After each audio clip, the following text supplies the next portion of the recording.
Hello Subbarayudu, congratulations congratulations. వద్దంటున్నా పెళ్లి చేసుకున్నావు. ఒక్క నిమిషం ఏంటి ఇప్పుడు ఫోన్ చేసింది? హలో చెప్పే. నేనా మన సుబ్బారాయుడు రిసెప్షన్కి వచ్చానే. నేను ఎందుకు పిలవలేదంటే కుదరలేదు. బూతురావు పంట బూతురావు ఆపు.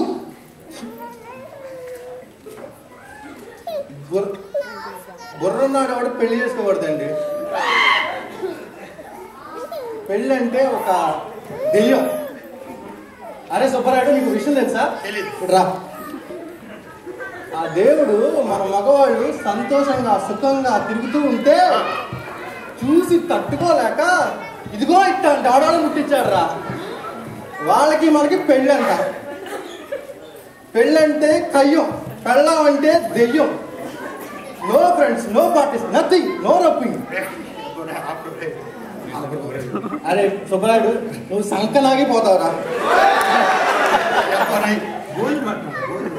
అరే సుబ్బారాయుడు, భోజనాలు అక్కడ ఏం లేదురా, ఒక్కరోజు పూర్తిగా భోజనం చేద్దాం. అరే సుబ్బారాయుడు, నువ్వు సంకలాగిపోతావురా.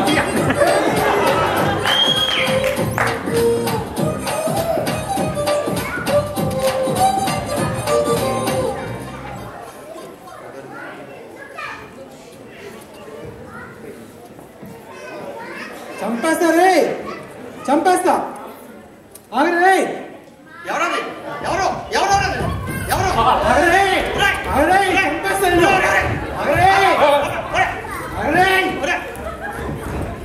పెళ్లి కడిగి దాక్కుంటే ఊరుకుంటా అనుకుంటావా? నిన్ను కోసి బాండీలో వేసి ఫ్రై చేస్తా. ఫ్రై. ఒక్క నిమిషం సార్, ఇది రిసెప్షన్ అనుకున్నా లేకపోతే ఫైటింగ్ సీన్ సార్? బోల్ సార్ ఒక్క నిమిషం సార్, అసలు విషయం ఏంటి చెప్పండి. దండం పెద్ద విషయం ఏంటి? పెళ్లి చేసుకున్నావు, అది నీ కర్మ, నాకు అనవసరం. రిసెప్షన్కి రమ్మన్నా భోజనాలు ఏమిటి?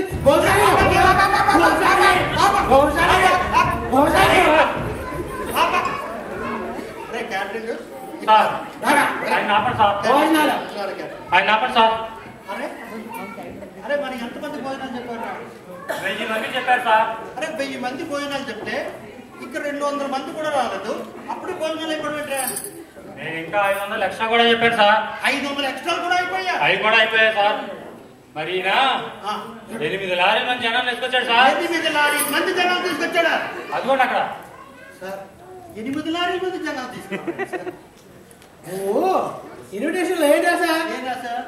బంధుమిత్ర సపరివార సమేతంగా రమ్మన్నా పాట మొత్తం వేసుకోవచ్చు సార్. బంధుమిత్ర సపరివార సమేతంగా పేట మొత్తాన్ని తీసుకొస్తారా సార్? సార్ అక్కడ పోయారా నియోజకవర్గంలో ప్రజల్ని, ఈ ఊరు వాళ్ళు మొత్తం తీసుకురాకపోయారా? బ్యాకప్ లో పెట్టా, ఫోన్ చేయమంటా ఏంటి? చెప్తాను పెడతా సార్, మీకు దండం పెడతా సార్. అరే క్యాటరింగ్, ఈయన నియోజకవర్గంలో ప్రజలకి, ఈయన బంధుమిత్రాలకి మొత్తం ఏం కాల్స్తే అది ఇంకా నుంచున్నాయండి. భోజనాలు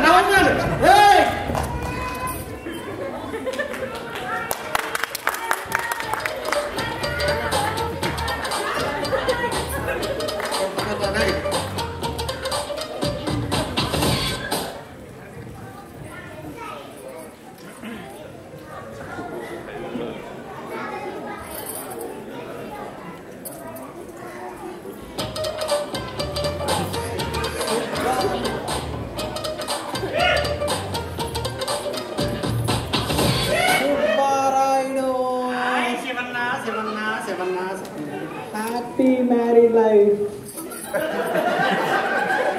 ఇంటికి దండదురా. ఒరే మామ, ఇప్పుడు దాకా వచ్చిన వాళ్ళు ఎన్ని హింసలు పెట్టారో తెలుసా? తలపోటు వచ్చింది, మైండ్ పోయింది. ఇదిగో సూట్ వేసుకుందాం అనుకున్నాను, దాన్ని కూడా ఇప్పుడు నేను ఇప్పడేస్తాను. అంత ఘోరంగా హింసలు పెట్టారు. ఒక్కొక్కరు తల తిన్నారు. నువ్వు వచ్చావు, ప్రశాంతంగా హ్యాపీగా ఉంది. రిలాక్స్గా ఉండరా, నేను వచ్చాను కదా, నో ప్రాబ్లం. రిసెప్షన్కి రానని చెప్పి సెకండ్ తర్వాత రిసెప్షన్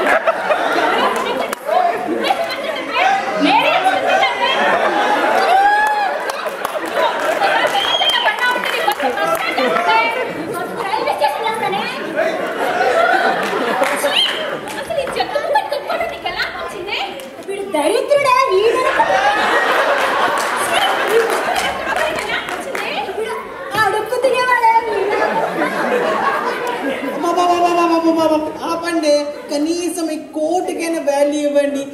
మీరు కొట్టుకున్నారు, మధ్యలో నన్నెందుకు తిడతారే? ఇదిగో అమ్మాయి, ఈ వెదవ చచ్చిన అస్సలు నమ్మకూడదు.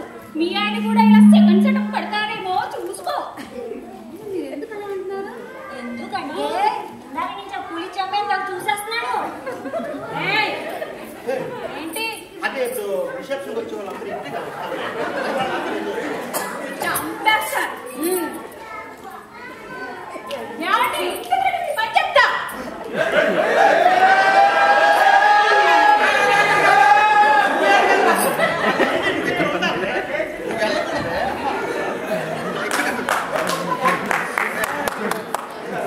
దీన్ని బట్టి నీకేం అర్థమైంది? దీన్ని బట్టి నాకు ఏమర్థమైందంటే ఏం చెప్పమంట మామ, జీవితంలో పెళ్లి చేసుకుంటే ఒక్కరినే చేసుకోవాలను, ఇద్దరిని చేసుకున్నది నీకులాగే కష్టములు వచ్చును.